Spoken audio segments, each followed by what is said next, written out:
final logramos que se queden exentos de gravar con ese 30% a los mexicanos que ganan entre 4 y 6 salarios mínimos. Para que tengan una idea, 6 salarios mínimos son alrededor a los salarios actuales de 10,200 pesos. Pero este grupo que sacamos del paquete del impacto brutal que tendría el fisco representa casi el 70% de los trabajadores del país. Estamos hablando de casi 3 millones de mexicanos que resultaron beneficiados, que no se les grabara con el 30% porque ganan hasta 6 salarios mínimos. Ese fue un primer nivel.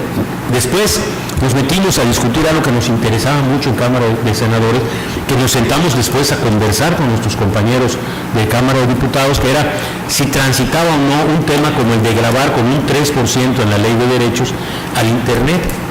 Resultaba que el gobierno había hecho sus cálculos y decía, bueno, es tan usado el Internet que ahí tenemos una captación de dinero. Nada más que nosotros le dijimos, sí, pero no puedes dañar a un sector de la economía nacional, a un sector de los mexicanos que efectivamente utiliza el Internet, pero no lo hace nada más con afán de diversión. Aquí no solamente estábamos hablando de los tuiteros o los Facebooks y los highs y no sé cuántas cosas, sino estábamos hablando de un grupo de mexicanos, estudiantes, por ejemplo, que a través del Internet se pueden obtener inclusive grados académicos. Hoy muchas universidades tienen educación a distancia y muchas de esas se obtienen a través del Internet. Entonces nosotros dijimos, oye, ¿por qué vas a lesionar a estos ciudadanos mexicanos de forma personal? Le dijimos, nos sentamos a negociar con ustedes desde Cámara de Senadores. Les dijimos, sí, pero partamos de la base de que no vamos a aceptar el 3% a los contratos de personas físicas, que se rearregle con empresas proveedoras de este tipo de servicio.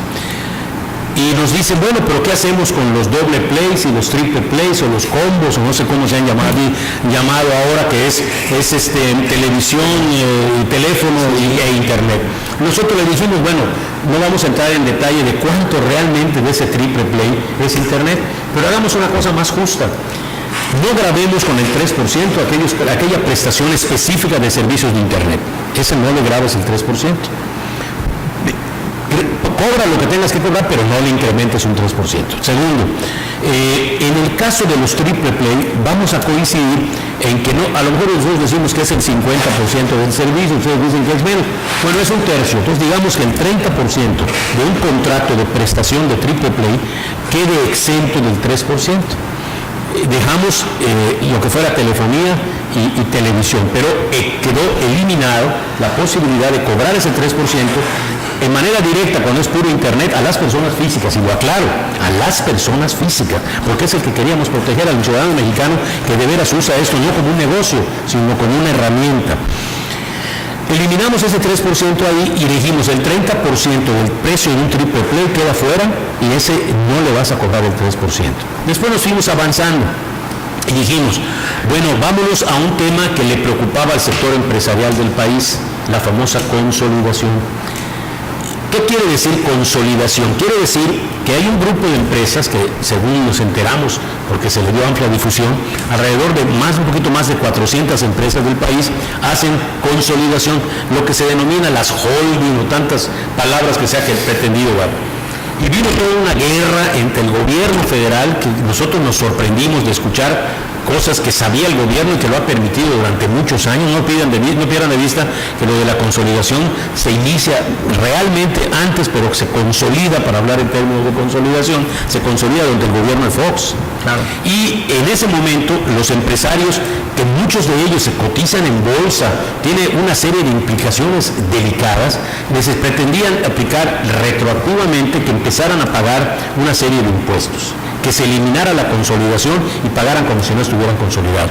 Los empresarios se asustan y resulta que el gobierno sale en un error, para mi gusto, y el secretario de Hacienda dice, no, nos entera a todos los mexicanos que hay estas 400 empresas, solamente pagan el 1.8%, y dices, bueno, ¿qué ha hecho el gobierno para que esto no suceda? O sea, porque, bueno, sí es una realidad, pero si es un daño al país que hemos permitido durante tantos años. Claro. Entonces, esto sabe el presidente y lo vuelve a remarcar y dice, ya es hora de que estos paguen porque debieran de pagar.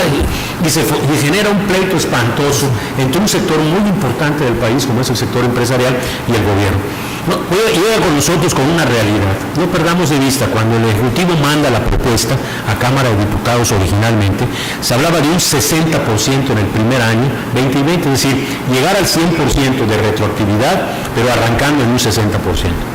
Ahí el Partido de la Revolución Democrática o los del grupo del Frente Amplio Progresista se suman y dicen, sí, no sé por qué 60, debía ser 100 el primer año. Ellos manifestaron desde el principio su rechazo a que fuera 60 y su afirmación de que sí debería de cobrarse.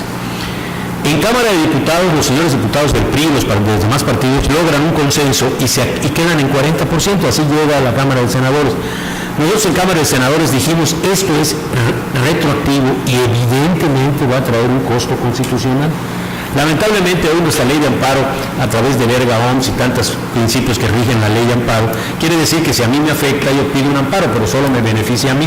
Tú podemos estar, tú y yo, Alejandro, en la misma condición, pero tú tienes que pedir tu amparo. Y además tendrías que garantizar el interés fiscal. Entonces, llegamos a Cámara de Senadores, nosotros dijimos, nos parece inconstitucional, encontramos difícil transitar en contra porque teníamos al PAN y al PRD, al grupo de la izquierda, aprobando esta consolidación. Entonces, hablamos con el sector empresarial y les dijimos, pues el PRI está consciente de que esto puede llegar a ser inconstitucional y nosotros no queremos que se detenga el avance del país en materia de inversión. Y consideramos que estas cosas se ponen en riesgo a empresas que están cotizando en bolsa con números financieros que se verían afectados. Bien, voy a ir a un corte y a regresar, tengo llamadas telefónicas y le voy a preguntar al senador si en algún momento de esa plática con el gobierno federal le hicieron, ahora sí que la propuesta de que bajaran los salarios exorbitantes que tiene la burocracia a más alto nivel federal. Regreso.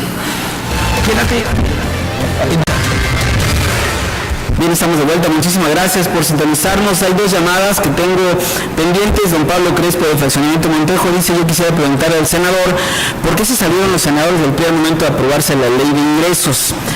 Y la segunda, don Jesús Cabrera de Pinos dice, todo lo que está diciendo el senador es pura mentira. Lo que ha llevado al país en donde está fregado es por las cosas absurdas que aprueban los priistas, en este caso para reunir el ingreso extra. Si era mejor el consumo de alimentos, ya que así es más equitativo. Ahora dice que era mejor el consumo de alimentos, ya que así es más equitativo. Cada quien paga más, según como consumen los ingresos sirven para ayudar más a los que más necesitan. Muchas gracias por sus preguntas y gracias por sintonizarnos rápidamente, senador. Bueno, insisto, entre la construcción de los acuerdos en las cámaras, nosotros, reitero, ¿qué hizo el PRI en Cámara de Senadores? El PRI en Cámara de Senadores dijo, nosotros no estamos de acuerdo con ciertas formas en las que el gobierno quiere llevarse recursos. Ya venía una iniciativa aprobada que establecía ciertos lineamientos. Nosotros en Cámara de Diputados, en Senadores les dijimos, no seremos nosotros el obstáculo para que el presidente diga que son los priistas los que están generando la crisis económica. Y le dijimos, presidente, nosotros nos hacemos a un lado y construya usted su mayoría, construya usted con los que verdaderamente crean que así debe de ser, y el presidente construye con los legisladores de su partido y con los del Verde Ecologista la posibilidad de construir una propuesta, específicamente la del 1%. La presencia del PRI ahí era innecesaria, nos hicimos a un lado y fuimos congruentes. Le dijimos al presidente, es su propuesta, construyala, y la construyó, y hoy esa es la razón por la que estoy. Hace un rato escuchaba una pregunta sobre el gasto corriente. Efectivamente, nosotros no en esta ocasión, lo hemos dicho en infinidad de ocasiones, debe revisarse el gasto corriente del Ejecutivo Federal. Resulta que un dato, por ejemplo, hablan de que son más de 1.500 las direcciones generales que se han creado en los últimos 9 años en el gobierno. Que generan más o menos una erogación muy superior, casi se han hablado de muchos términos. Se habla de que gente que puede estar ganando entre 150 y 160 mil pesos mensuales, eso elevado a los otros gastos, genera una cantidad importante de miles de millones de pesos. Era más sencillo nosotros decir, bueno, ok, perfecto, quiten el impuesto, súbanle el precio al crudo, endeuden más al país. No podemos, el tiempo a veces en radio es muy escaso, pero yo sí quiero establecer que el panorama que recibíamos no era sencillo de un sí y un no, sino de construir la posibilidad de que el país pueda seguir avanzando sin que un partido, particularmente el PRI, fuera el responsable. Bien, Enrique. Sí, aquí lo interesante, pues obviamente es conocer de primera mano de alguien que estuvo dentro de esas negociaciones, porque como bien decía el senador, a veces nosotros no conocemos o desconocemos, si no se dicen los medios